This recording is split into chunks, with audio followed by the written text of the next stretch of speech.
que el capítulo 7 de Mateo. Jesús está hablando y dice, guardaos de los falsos profetas. Y creo que esa es una advertencia muy apropiada para nuestros días. Guardaos de los falsos profetas que vienen a vosotros vestidos de ovejas, pero por dentro son lobos rapaces. Por sus frutos los conoceréis. ¿Acaso se recogen uvas de los espinos o higos de los abrojos? Así, todo buen árbol da buenos frutos, pero el árbol malo da malos frutos. No puede el buen árbol dar malos frutos, ni el árbol malo dar buenos frutos. Todo árbol que no da buen fruto es cortado y echado en el fuego. Así que por sus frutos los conoceréis. No todo el que me dice, Señor, Señor, entrará en el reino de los cielos, sino el que hace la voluntad de mi Padre que está en los cielos. Muchos me dirán en aquel día, Señor, Señor, no profetizamos en tu nombre, y en tu nombre echamos fuera demonios, y en tu nombre hicimos muchos milagros. Y entonces les declararé, nunca os conocí, apartaos de mí, hacedores de maldad. ¿Ha visto en algunas casas un pequeño aviso que dice, cuidado con el perro? ¿Qué hace usted cuando lee un aviso así? Aunque no vea al perro, pasa con sumo cuidado frente a esa casa, ¿verdad? O pudiera ser que usted se detenga y si por algún motivo tiene que entrar en esa casa, hace bulla para llamar la atención de quienes están en la casa, pero por sobre todo, para que alguien esté junto a usted en caso de que pronto aparezca el perro que justifica el aviso. ¿Cómo reaccionaría usted si en vez de cuidado con el perro, el aviso dijera cuidado con el lobo? Creo que usted ni siquiera pasaría frente a esa casa, ¿verdad? En esta porción bíblica, Jesús está diciendo que los lobos se disfrazan de ovejas. ¿Qué sabe usted acerca de los lobos? Pues para este mensaje investigué un poco sobre los lobos y aprendí que los lobos son conocidos porque son osados, valientes. Se diría que casi desconocen lo que es el temor. También son conocidos por ser feroces cuando atacan y eran los más temidos enemigos de los pastores. Los pastores no temían tanto ni a un león ni a los osos, sino a los lobos. El lobo mata para tener alimento, pero una vez que prueba la sangre, le entra un inexplicable frenesí y mata mucho más de lo que puede comer. Y Jesús dijo que los falsos profetas son como lobos rapaces. Y cuando Jesús dice, guardaos, es mejor que escuchemos esa advertencia. Porque estos falsos profetas, estos lobos rapaces, son peligrosos porque engañan sutilmente con su disfraz de oveja. Y si usted se deja engañar, es porque no hizo ningún caso a la advertencia de Jesús. Admitámoslo. Muchas veces no hacemos caso a las advertencias, sea que estén impresas o que nos las den verbalmente. El capitán Smith era el capitán del famoso barco Titanic. Recibió un mensaje cuando el Titanic inició su viaje inaugural. El mensaje decía que estarían cruzando una zona del océano llena de témpanos de hielo y que debían tener mucho cuidado al navegar por esas aguas. De acuerdo a los relatos históricos sobre el Titanic, se dice que el capitán Smith leyó ese mensaje, hizo una pequeña bolita con el papel y se la guardó en el bolsillo de su elegante uniforme. Y el Titanic siguió navegando y de pronto la punta de un témpano de hielo abrió una gran herida en el costado de la nave y 1,400 personas encontraron su tumba líquida en las heladas aguas del Atlántico Norte. No hacer caso de las advertencias siempre tiene consecuencias funestas. El sargento Joseph Lockhart está sentado junto a su radar en Pearl Harbor, en las islas Hawái. Notó que un escuadrón de aviones se acercaba. Era el 7 de diciembre de 1941. Informó a su oficial superior y le dijo, Señor, veo que se acerca una escuadrilla de aviones no identificados. ¿Sabe lo que le respondió ese oficial superior? Le dijo, Sargento, no hay de qué preocuparse, olvídelo. 3,000 soldados norteamericanos murieron ese infame día cuando los japoneses atacaron Pearl Harbor. Advertencias. Si hay una generación que necesita ser advertida acerca de los falsos profetas, es la generación actual. Jesús dijo, guardaos de los falsos profetas. Hay cientos, tal vez miles de falsos profetas en nuestros días. Los hay en todos los países, en todos los idiomas, en todas las religiones, especialmente en las religiones, todos manipulados y al servicio de Satanás. Recuerda algo muy importante. Satanás no está opuesto a la religión. A él le encanta la religión, pero se opone tenazmente al cristianismo bíblico. La religión es una de las principales herramientas de Satanás, y él viene contra la iglesia de dos maneras básicas: persecución o infiltración. Pero muchas veces la persecución no le da resultado. Muchas veces los hijos de Dios, cuando son perseguidos, se vuelven más fuertes, más firmes en el Señor. Recuerdo que cuando estuve en Rumania, invitado por el pastor de la Segunda Iglesia Bautista, que entonces era la más grande de Europa, alrededor de la iglesia había muchos edificios de apartamentos, y me contó cómo es que esos edificios fueron construidos. Cuando Ceausescu fue el dictador de Rumania, una vez pasó frente a la Segunda Iglesia Bautista y preguntó qué edificio era ese. Le dijeron que era la Segunda Iglesia Bautista, y el malévolo dictador dijo, destruyan de inmediato ese nido de ratas. Pero sus asesores le dijeron, si destruimos esa iglesia, el mundo entero sabrá que lo hicimos, y eso será muy malo internacionalmente para Rumania. Ceausescu lo pensó un momento y dijo, está bien, entonces escondan esa iglesia. Y para esconder la iglesia, construyeron esos enormes edificios de apartamentos alrededor de la iglesia, trayendo así cientos de personas que ahora son miembros de la iglesia. Formidable, ¿no le parece? A veces Dios corta la cabeza de Goliat con la espada que Goliat afiló. A veces el diablo viene contra la iglesia con persecución, pero cuando eso no le da resultado, entonces se infiltra en la iglesia. Y ese es el peligro actual que enfrentamos: infiltración satánica. Los falsos profetas, los lobos rapaces vestidos de ovejas. Busque Hechos 20, desde el verso 28.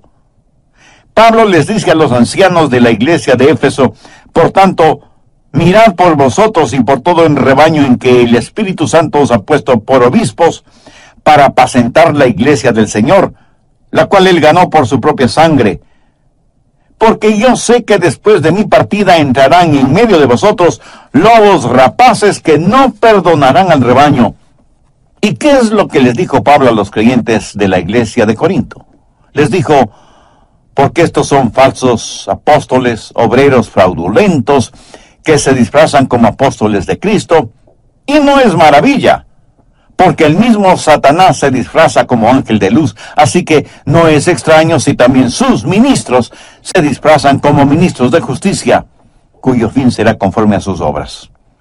¿Sabía que Satanás es un experto del disfraz, un maestro del engaño? Por eso, una y otra vez, la Biblia nos advierte contra los falsos profetas. Por eso Jesús dijo en Mateo 24:24, porque se levantarán falsos cristos y falsos profetas.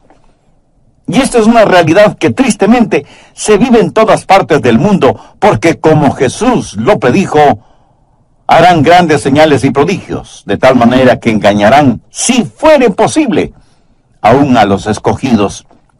Hay quienes dicen que la Biblia no es la palabra de Dios, que está llena de errores y mentiras, etcétera, etcétera. ¿Por qué dicen estas cosas? Debido a las religiones falsas, debido a los falsos profetas, los lobos disfrazados de ovejas. Ahora escúcheme con atención. Quienes dicen tales cosas en contra de la Biblia, de ninguna manera prueban que la Biblia no sea verdadera. Por el contrario, prueban la autenticidad de la palabra de Dios. Porque la Biblia dice que habrá falsos profetas, falsos cristos, falsos maestros, y si no los hubiera, la Biblia no sería verdadera. Todo lo negativo que dicen de la Biblia, lo único que hace es confirmar y autenticar nuestra fe. Hay 3 puntos importantes que debemos entender de esta porción bíblica. Primero, el disfraz que utilizan. Segundo, los frutos que muestran y tercero, el destino que comparten. Bien, veamos detalladamente estos puntos. Primero, el disfraz que utilizan. Vienen vestidos de ovejas, o sea, parecen ser parte del rebaño.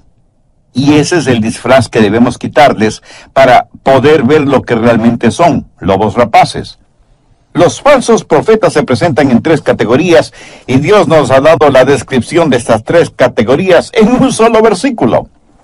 Busque la pequeña epístola de Judas, que está antes del libro de Apocalipsis, y veamos lo que dice el verso 11. Y quiero que note que toda esta epístola tiene que ver con los falsos apóstoles, falsos profetas y apóstatas. Judas es una carta de advertencia contra los falsos profetas. Bien, veamos el verso 11. ¡Ay de ellos! Porque han seguido el camino de Caín y se lanzaron.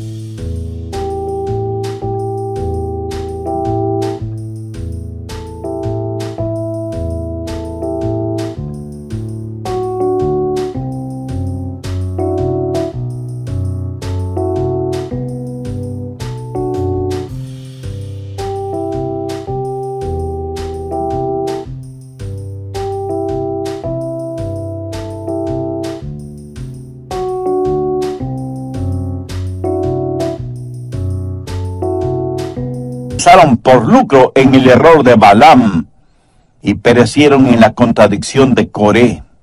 3 clases de falsos profetas, todos vistiendo pieles de ovejas. ¿Qué es lo que representan? Caín, el primero, representa a aquellos que pervierten el evangelio. Creo que todos sabemos quién fue Caín. Juntamente con Abel fueron los hijos de Adán y Eva.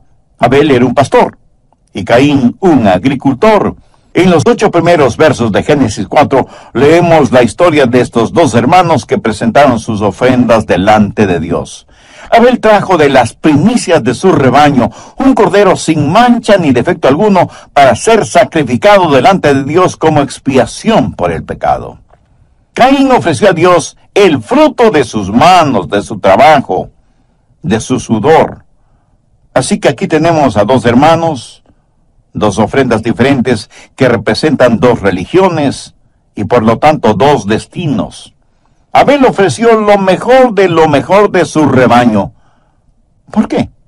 Porque desde los albores de la civilización Dios enseñó una lección que la vemos reafirmada en Hebreos 9:22, y sin derramamiento de sangre no se hace remisión. Y un poco más adelante en Hebreos 11:4 leemos: por la fe, Abel ofreció a Dios más excelente sacrificio que Caín. Es decir, Abel tuvo fe en la sangre. Y esto no es accidental. Es algo fundamental y eterno. En 1 de Juan 1:7 el apóstol dice: la sangre de Jesucristo, su Hijo, nos limpia de todo pecado. Caín, en cambio, ofreció los frutos de la tierra. Su ofrenda no estaba basada en la sangre, sino en los frutos y las flores de su propio esfuerzo. Oh, sí, tal vez fue una ofrenda impactante, hermosa y costosa, pero no impresionó a Dios. ¿Por qué? Usted no puede sacar sangre de una calabaza. Y sin derramamiento de sangre no se hace remisión. ¿Qué es lo que representa la ofrenda de Caín? Representa cultura sin calvario, trabajo en vez de gracia. Sabe que hay solo 2 clases de religión: la verdadera y la falsa. Eso es todo. Somos nosotros los seres humanos los que hemos dividido al mundo en diferentes religiones: cristianismo, catolicismo, budismo, islamismo y en fin, la lista es bastante larga. Y aún dentro de cada religión hay denominaciones: bautistas, metodistas, presbiterianos, episcopales, etcétera, etcétera.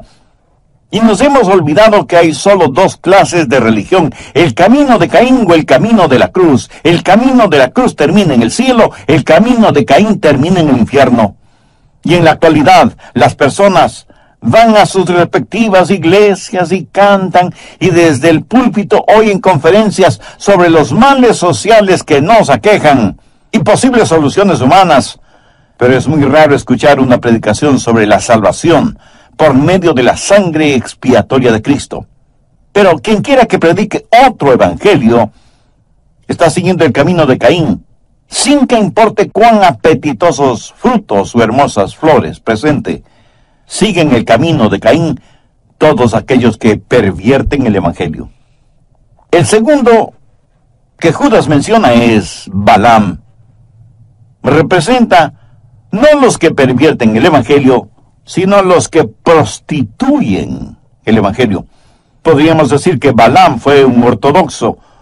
Muchas de las cosas que decía eran increíbles, pero ¿quién fue Balaam?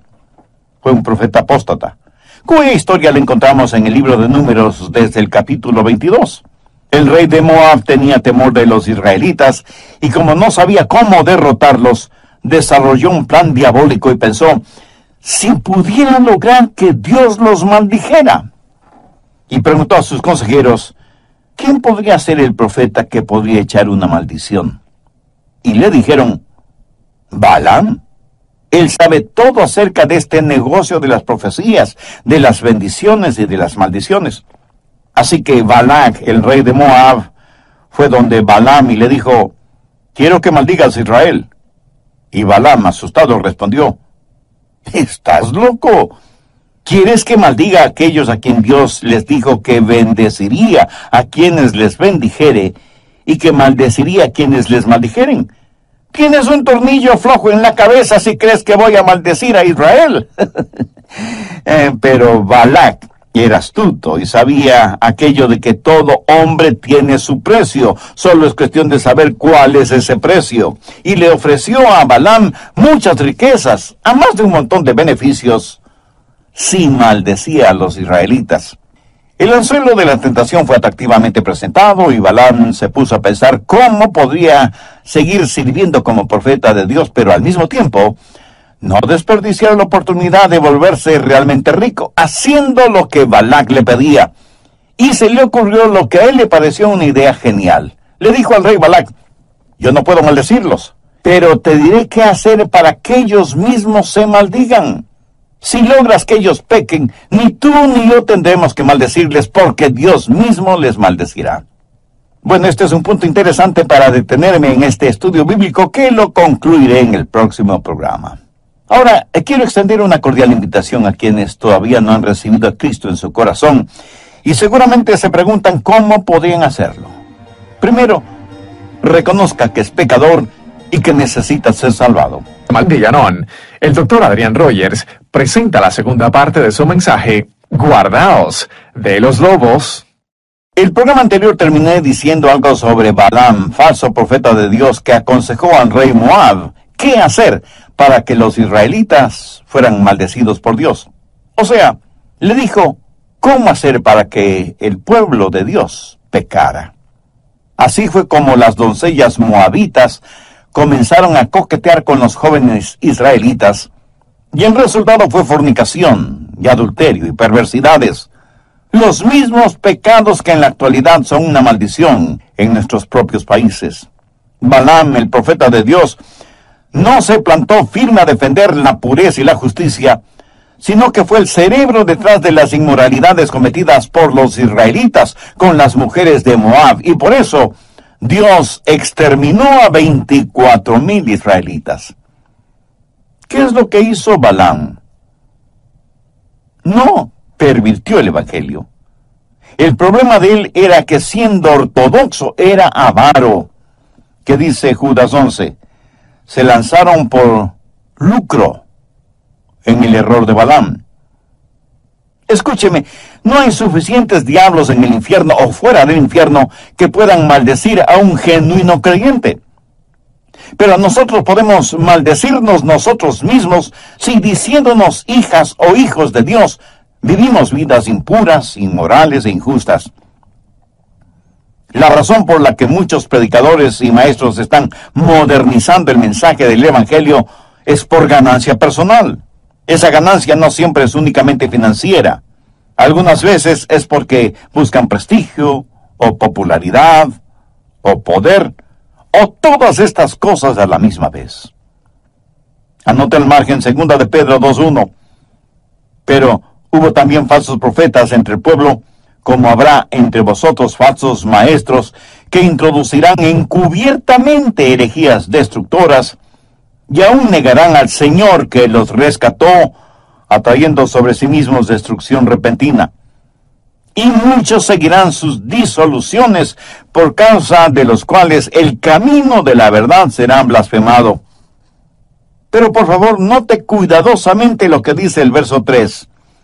Y por avaricia harán mercadería de vosotros. Codicia. Eso es lo que sucedió con Balaam, profeta ortodoxo pero falso. Están en la obra de Dios para ver cómo pueden aprovecharse en forma personal de ella. Y hasta pueden predicar sobre la sangre expiatoria de Cristo sin pervertir el Evangelio, pero prostituyéndolo. Venden el Evangelio como los negociantes venden carros, o radios, o refrigeradoras, o televisores. Tratan de obtener la mayor ganancia posible. Bien lo dijo el apóstol Pablo en 2 de Corintios 2:17, porque no somos como muchos que medran falsificando la palabra de Dios. Pero hay una tercera clase de falso profeta, los que materializan la contradicción de Coré. Los que pervierten el Evangelio siguen el camino de Caín. Los que prostituyen el Evangelio siguen el camino de Balaam. Pero los que protestan contra el Evangelio siguen el camino de Coré. Pero surge la pregunta, ¿quién fue Coré? Su historia está en Números, capítulo 16. Coré fue un hombre con muchos dones. Era un hombre de privilegio, levita, príncipe de Israel.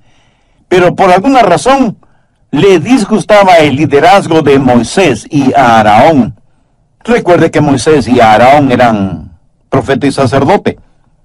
De hecho, la Biblia dice que Jesús será profeta como Moisés. Moisés es, en el Antiguo Testamento, una representación de Jesucristo. Y Aarón es una representación de Jesús en su calidad de sacerdote. Jesucristo es el profeta y el sacerdote de su iglesia. Coré se opone al liderazgo de Moisés y Aarón, y en representación de un grupo de rebeldes, les dice que no les gusta su liderazgo, que no les gusta lo que dicen ni lo que hacen. La Biblia dice que Moisés se postró delante de Dios, le expresó su manera de sentir en este asunto, y Dios juzgó a Coré y a sus seguidores, y la tierra se abrió y se los tragó, y vivos descendieron hacia el infierno. ¿Cuál era el problema de Coré?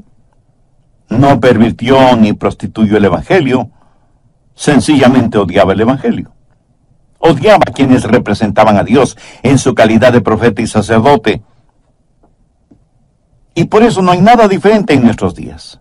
Muchos corés modernos odian el Evangelio bíblico y cristocéntrico, todavía predicado en algunas iglesias. Y yo doy gracias a Dios por esas iglesias. Odian programas radiales como este que está escuchando usted ahora mismo. Odian programas evangélicos televisivos que valientemente llaman al pan, pan y al vino, vino. O sea, que denuncian el pecado como lo que es pecado. Y no tratan de negarlo bajo el ropaje de la moral individual o de lo que es políticamente correcto hablar.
otro día estuve hablando con un psicólogo y me dijo que él antes escuchaba mis mensajes y que me odiaba.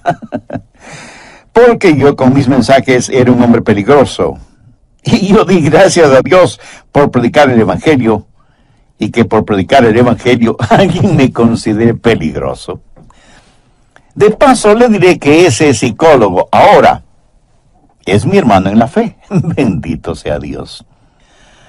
Sí, somos peligrosos porque servimos a un rey diferente, proclamamos un reinado diferente y vivimos un estilo de vida diferente. Pero ¿quiénes son los que nos odian? Los lobos rapaces disfrazados de ovejas. Así todo buen árbol da buenos frutos, pero el árbol malo da frutos malos. No puede el buen árbol dar malos frutos, ni el árbol malo dar buenos frutos. Todo árbol que no da buen fruto es cortado y echado en el fuego. Así que por sus frutos los conoceréis. Dios está diciendo aquí que el diablo no puede continuar cubriendo el engaño, porque el fruto es visible. Ahora permítame decirle algo acerca del fruto. Primero, es la raíz la que determina el fruto. Eso dice Jesús. Usted no cosecha uvas de los espinos, ni higos de los abrojos. Una raíz determina el fruto. Si usted tiene un árbol que no está dando el fruto apropiado, ¿hay algo que pueda hacer al respecto? Bueno, puede podarlo, pero cualquier cosa que haga será para fortalecer la raíz. Si tiene un árbol que no da buen fruto, podrá trasplantarlo, ponerlo en otro lugar. Pero esto se parecería a lo que sucede con algunos miembros de las iglesias. Son malos árboles en una iglesia, así que se trasplantan a otra iglesia. Y es como mover un cadáver de una tumba a otra. Pero, ¿qué más se podría hacer? Bueno, ¿qué tal cultivarlo? Muchas personas religiosas asisten a conferencias sobre desarrollo y crecimiento de las iglesias y les enseñan cómo fertilizar las hierbas. ¿Y qué le parece cambiar de nombre al árbol? Como un árbol es malo, le cambiamos de nombre.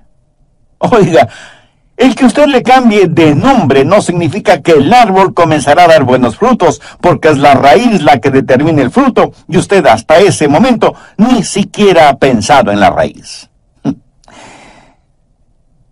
Bueno, usted podría decorar ese árbol que da malos frutos, amarrar en sus ramas algunas frutas plásticas.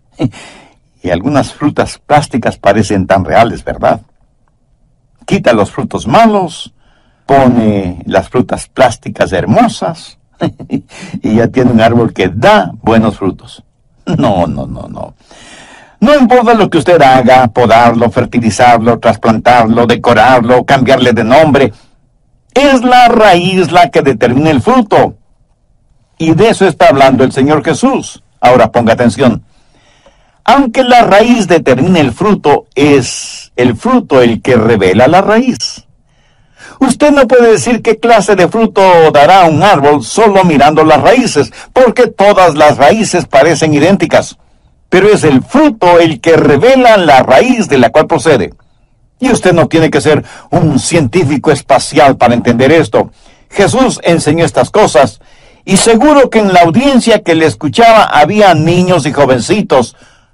¿Cómo juzga usted a un predicador, a un pastor? No solo por lo que predica y enseña, sino por los frutos que produce. ¿Qué dijo Jesús? Por sus frutos los conoceréis. Ahora, para poder hablar del fruto hay que esperar un tiempo hasta que el árbol dé su fruto. Puede ser un árbol bonito, pero vean lo que Jesús dijo en Juan 15:16. No me elegisteis vosotros a mí, sino que yo os elegí a vosotros. Y os he puesto para que vayáis y llevéis fruto, y vuestro fruto permanezca. ¿Cuál es la marca de un hombre de Dios? Que hay mucha gente que ahora tiene una relación personal con Jesucristo gracias al ejemplo de las palabras de ese hombre. Y ese será un fruto que permanezca. Busque 1 de Pedro 1:8. Si estas cosas están en vosotros y abundan, no os dejarán estar ociosos y sin fruto.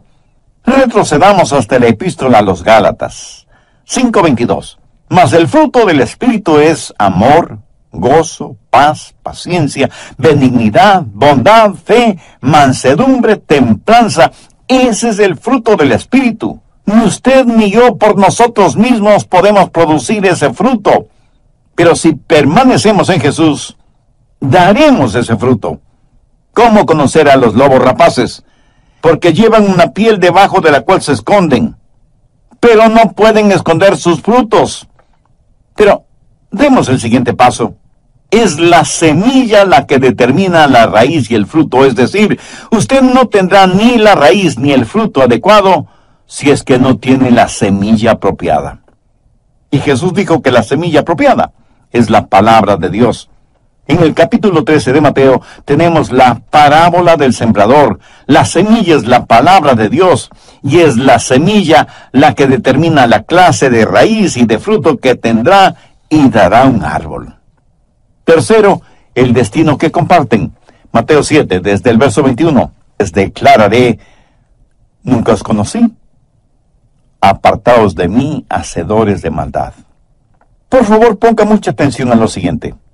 Autoridad espiritual sin la autoridad de las Escrituras es iniquidad satánica. Jesús los rechazará a pesar de sus predicaciones falsas. Pero Señor, profetizamos en tu nombre.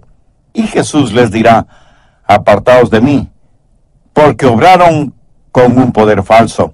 Señor, en tu nombre hicimos muchos milagros. Y Jesús les dirá, nunca os conocí. Apartaos de mí, hacedores de maldad.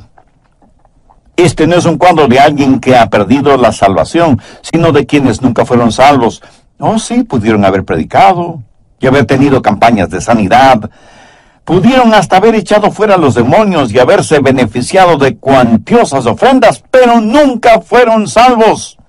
Y todo lo que hicieron y dijeron fue en el poder del gran engañador, Satanás. Tal vez alguien me pregunte, pastor, ¿cómo puedo saber si soy salvo o no? Mi amigo, usted tiene la palabra de Dios y permanece firme en ella. Y si lo que he predicado hoy no encuadra con la palabra de Dios, entonces soy un falso profeta. Usted tiene la palabra de Dios y deposita su fe solo en el Señor Jesucristo y en nadie más. Y deje que el Espíritu Santo de Dios le guíe, ¿me entendió? Le guíe en toda verdad. Antes de finalizar, permítame mencionar 5 cosas. Primero, estudie, afírmese en la fe.